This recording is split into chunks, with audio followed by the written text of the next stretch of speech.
शेतकऱ्यांचा बाप काढणाऱ्या लोणीकरांना मुख्यमंत्र्यांची तंबी, पक्षानं सुनावल्यानंतर माफी मागताना मगरूरपणा कायम।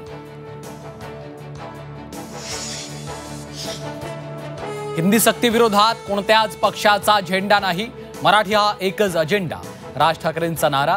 राज ठाकरेंचा मोर्चा 6 ऐवजी 5 तारखेला।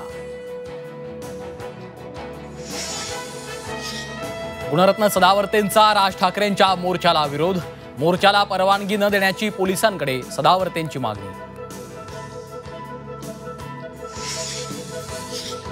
रायगडच्या पालकमंत्री पदावरनं राष्ट्रवादी आणि शिवसेनेत झुंपली। आदिती तटकरे जनतेच्या मनातील पालकमंत्री, अनिकेत तटकरेंकडून उल्लेख, तर 75% जनतेच्या मनात मीच पालकमंत्री, भरत गोगावलेंचं प्रत्युत्तर।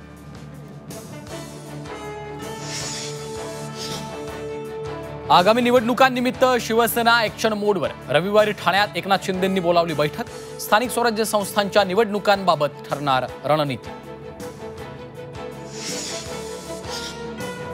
LED टीव्हीतून निघाला जिवंत साप, परभणीतल्या गव्हाणे कुटुंबियांची घाबरगुंडी, सर्पमित्राच्या मदतीनं सापाला पकडलं।